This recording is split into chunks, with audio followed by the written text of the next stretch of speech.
प्रिय छात्रों नमस्कार। एनसीईआरटी गणित कक्षा 10वीं में आपका स्वागत है। आज हम लोग प्रश्नावली 8.1 का प्रश्न क्रमांक 1 हल करेंगे। तो आइए सबसे पहले प्रश्न पढ़ लेते हैं। इसमें दिया गया है त्रिभुज एबीसी में कोण भी समकोण है जिसमें AB बराबर 24 सेंटीमीटर तथा BC बराबर 7 सेंटीमीटर हो तो निम्न के मान ज्ञात कीजिए।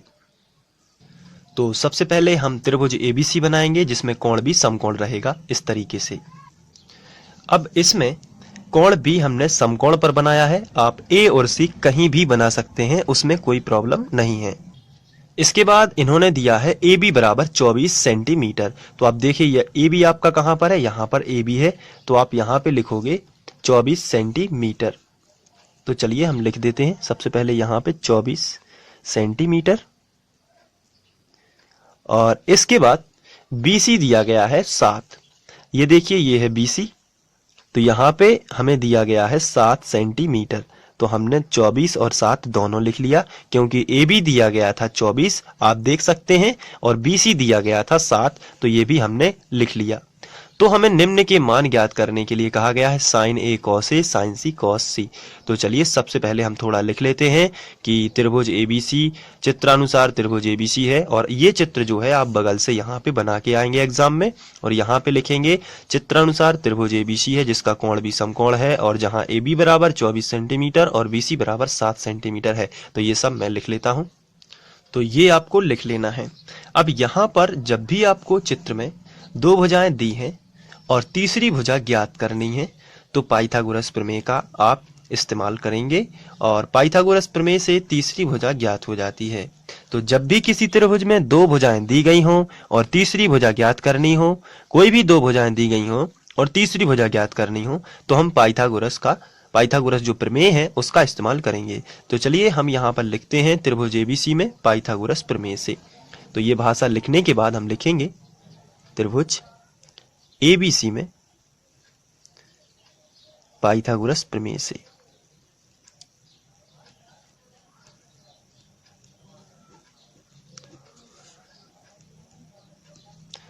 चलिए पाइथागोरस प्रमेय होता है कर्ण का वर्ग बराबर लंब का वर्ग धन आधार का वर्ग।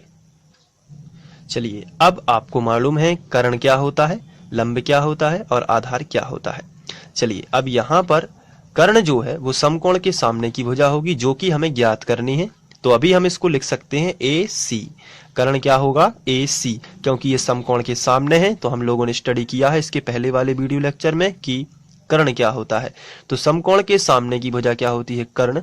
तो यहाँ पर हम लिखेंगे AC का वर्ग, क्योंकि यही तो हमें निकालना है। तो हम लिख सकते हैं AC का वर्ग। चलिए बराबर के नीचे बराबर, लंब कितना है, तो लंब और आधार अभी हमें थीटा नहीं दिया गया है, तो हम लंब और आधार कोई भी मान सकते हैं क्योंकि दोनों के वर्गों का योग ही तो होना है। चलिए लंब हम मान लेते हैं 24, तो 24 का कर देंगे वर्ग, प्लस आधार हम मान लेते हैं 7, तो इसका कर देते हैं वर्ग। तो ये देखिए हमने पाइथागोरस प्रमेय लगाया है, और ये है त्रिभुज एबीसी में हमने पाइथागोरस प्रमेय लगाया है। क्यों लगाया है, क्योंकि हमें दो भुजाएं दी गई थी और तीसरी भुजा हमें ज्ञात करनी थी। तो जब भी समकोण त्रिभुज में दो भुजाएं दी हों और तीसरी ज्ञात करनी हो तो हम क्या कर सकते हैं, पाइथागोरस प्रमेय लगा सकते हैं। चलिए इसको अभी हम ज्यों का त्यों लिखते हैं AC वर्ग। तो इस तरीके से भी लिख सकते हैं AC वर्ग बराबर 24 का वर्ग लिखेंगे यहाँ पर और 7 का वर्ग यहाँ पर लिखेंगे। तो 24 गुणित 24 जब आप करते हो, 24 का वर्ग का मतलब होता है 24 गुणित 24, तो ये आएगा 576। आप करके देख लीजिए गुणा, और प्लस 7 का वर्ग होगा 49, तो ये 576 प्लस 49। इसके बाद AC वर्ग बराबर, ये जोड़ोगे जब आप तो आपको मिलेगा 625। इस तरीके से 9 और 6 15 की 5 हासिल आ जाएगी, 1 7 4 11 और 1 12 की 2 हासिल आई 1 5 और 1 6। तो AC वर्ग बराबर आपको मिला है 625। तो वर्ग हटा इस तरफ वर्गमूल आ जाएगा, यानी वर्ग का पक्षांतर करते हैं तो वर्गमूल आ जाता है। तो AC बराबर, क्योंकि हमें AC वर्ग का मान नहीं चाहिए, हमें तो केवल क्या चाहिए AC, A से लेके C तक। तो हम वर्ग को हटाएंगे तो उसका पक्षांतर करेंगे, यानी कि तो ये क्या आ जाएगा वर्गमूल और 625। तो 625 का वर्गमूल क्या होता है, तो ये देखिए 625 जो होता है उसके लिए हम लिख सकते हैं 25, क्योंकि 25 गुणित 25 625 होता है। तो यहाँ पर आप लिखोगे 25 सेंटीमीटर। तो आप देख रहे हैं कि पाइथागोरस प्रमेय लगाने से क्या हुआ है, दो भुजाएं यदि दी रहती हैं तो तीसरी हमें पाइथागोरस से पता चल जाती है, पाइथागोरस प्रमेय से हमें पता चल जाती है। तो चलिए AC बराबर, और यहाँ पर आपको ये सेंटीमीटर लिखना नहीं भूलना है और हर जगह खास ध्यान रखना होता है एग्जाम में। चलिए, तो ये हो गया AC बराबर 25 सेंटीमीटर। तो अब हमने तीनों भुजाएं निकाल ली हैं। जब भी इस प्रकार के प्रश्न आए और दो भुजाएं दी हो तो तीसरी हमें सबसे पहले तो हमें पाइथागोरस प्रमेय ही लगा देना है। उसके बाद हमें ये sine A cos A sine C cos C के बारे में सोचना है। पहले हमें दो भुजाएं दी गई थी तो हमने पाइथागोरस से तीसरी भुजा निकाल ली है। ये देखिए, अब हम इनके बारे में करेंगे। तो सबसे पहला साइन A और कॉस A निकालना है। तो चलिए हम यहाँ पे हेडिंग डाल देते हैं, पहला पॉइंट और साइन A। पहले हम साइन A निकालेंगे, उसके बाद हम कॉस A निकालेंगे। इसके लिए हम इस चित्र को देखेंगे और यहाँ पे देखेंगे, यहाँ पर लिखा है साइन A, इसका मतलब थीटा जो है उसकी जगह पर क्या लिखा है A। तो अब ये वाला यदि थीटा लेंगे, ये वाला मान कह रहा है साइन A कि थीटा क्या लेना है आपको A। तो देखिए ये है थीटा, तो इस हिसाब से अब आपको ध्यान रखना है, जब ये थीटा बनेगा तो ये क्या बन गया, लंब। थोड़ी देर के लिए ये क्या बन गया, लंब, और ये तो कर्ण है ही, तो ये क्या हो गया अपने आप, आधार। तो कर्ण तो नहीं बदलता है, लेकिन इस थीटा की जगह से यदि यहां पर C होता, यहां पर साइन C होता, तो ये वाला बन जाता तुरंत थीटा, तो ये वाला जो है सामने वाला क्या बन जाता, लंब।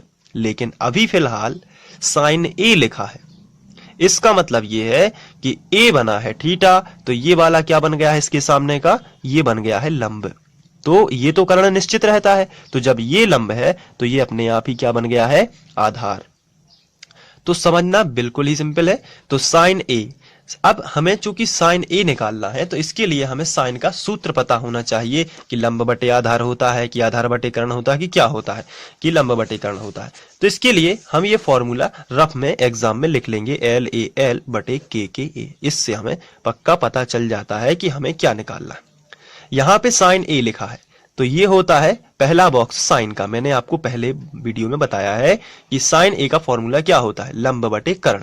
लंब बटे कर्ण, इस चित्र में लंब क्या है, तो इस चित्र में लंब निर्धारित कौन करता है, आंसर है ये वाला थीटा। लंब निर्धारित कौन करता है, ये वाला थीटा। ये देखिए कहां पे, यहां पर लिखा है साइन A, इसका मतलब ये साइन कह रहा है कि थीटा आपको A लेना है। ये देखिए थीटा A लिया तो लंब अपने आप क्या हो गया, 7। तो यहां पे हम सबसे पहले लिखेंगे साइन का फॉर्मूला लंब बटे कर्ण। हिंदी में हमने सबसे पहले लिख लिया लंब बटे कर्ण।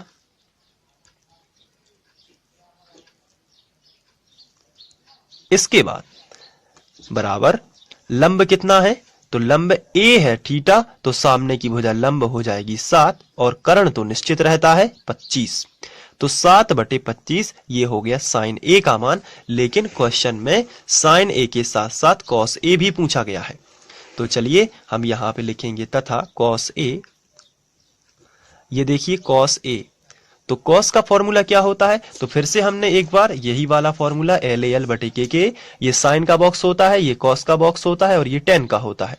तो कॉस कह रहा है आधार बटे कर्ण, तो यहां पे बताइए आधार क्या है, A के अनुसार। A के अनुसार थीटा ये है, तो आधार तो ये हो जाएगा, क्योंकि कर्ण तो निश्चित रहता है। तो A के अनुसार लंब क्या है, 7। लेकिन कॉस का फॉर्मूला कह रहा है आधार बटे कर्ण लिखना है, क्योंकि दूसरा बॉक्स जो होता है वो किसका होता है, कॉस का। पहला बॉक्स किसका होता है, साइन का। तो आधार बटे कर्ण, आधार यहां पर कितना है, तो ये तो A के अनुसार ये लंब है, तो आधार हो गया 24। तो आधार बटे कर्ण यानी कि 24 बटे 25। तो यहां पे आपको हिंदी में लिखना है पहले आधार बटे कर्ण, और A के अनुसार आधार ये है, क्योंकि थीटा ये हो गया लंब, लंब ये है, तो आधार 24 बटे 25। ये अनुपात हमने लिख लिया। तो ये हो गया साइन A और कॉस A। इसके बाद क्वेश्चन में लिखा है साइन C और कॉस C भी निकालिए। तो चलिए अब हम साइन C और कॉस C भी निकालते हैं। तो इसके लिए सबसे पहले हम साइन C निकालते हैं, और साइन C के लिए अब आप यहां पर देख रहे हैं कि साइन पहले A था, अब हो चुका है C। इसका मतलब थीटा हो चुका है चेंज। तो थीटा अब ये बनेगा, ये सामने वाला थीटा बनेगा। तो इस हिसाब से लंब क्या होगा, क्या आप बता सकते हैं कि थीटा अगर ये बना है तो लंब क्या होगा, तो आंसर है थीटा के सामने की भुजा ये हो गई लंब। तो फिर आधार अपने आप ये हो गया, क्योंकि कर्ण तो निश्चित रहेगा, समकोण के सामने की भुजा कर्ण ही रहती है, तो थीटा के आधार पर लंब आधार चेंज होते रहते हैं। तो साइन यहाँ पे सी लिखा है, तो इस बार लंब हो गया 24 और कर्ण कितना हो गया 25 और आधार कितना हो गया 7। चलिए, अब साइन का सूत्र होता है वही उस वाले फॉर्मूले से पता चलता है कि साइन का फॉर्मूला लंब बटे कर्ण होता है। ये देखिए एल बटे के यानी लंब बटे कर्ण, तो हम यहाँ पे हिंदी में लिखेंगे लंब बटे कर्ण, लंब बटे कर्ण, ये देखिए इस तरीके से। चलिए, अब आपको बताना है लंब क्या है।